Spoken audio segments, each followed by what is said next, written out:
Tinawagan ni Gino si Archie sa Amerika para tanungin kung umuwi na ba si Z sa Pilipinas. Ang sagot ni Archie, hindi niya alam, at 6 months na hindi siya kinakausap ng kanyang kapatid.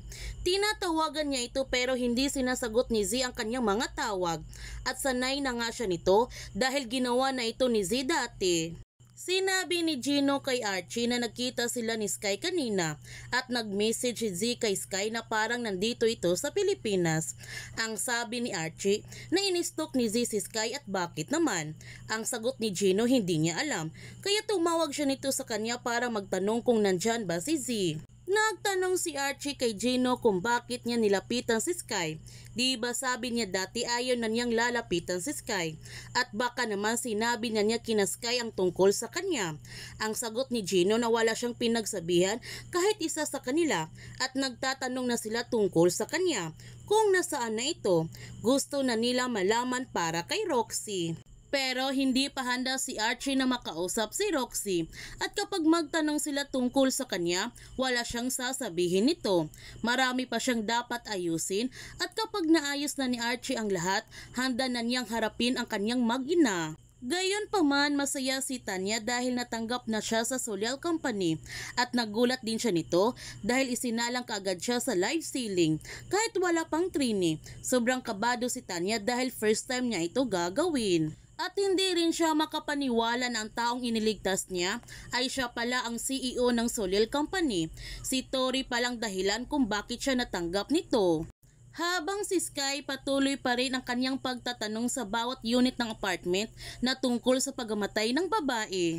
Ipinaalam naman ni Sky sa kanyang mga kaibigan ang nangyari sa kanya na muntik na siyang magbagsakan ng statwa ng dahil sa kagagawa ni Z. Ang kanyang pinagtataka nito kung bakit pinag-iinitan na naman siya ni Z. At imposible naman na may kaugnayan na si Z at si William Acosta, nakakagising lamang ito galing kumatos. Ang sabi ni Roxy na imposible na umuwi si Z para lamang sa anniversary dinner ni Kenji at Sanya. May malalim itong dahilan kung bakit siya umuwi.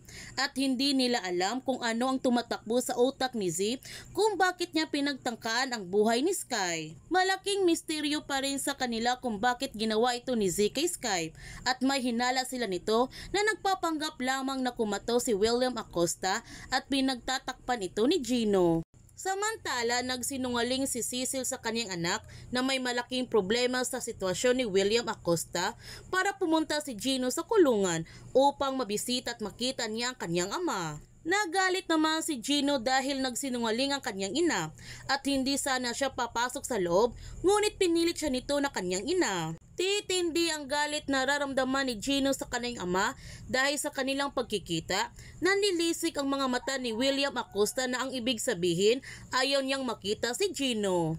Kaya huwag natin palalapasin ang kapanapanabik na mga tagpo sa High Street. Kung bago ka pa channel ko, don't forget to like, subscribe, and click notification bell para palagi kang updated sa mga videos in-upload ko. Thank you for watching and God bless to everyone!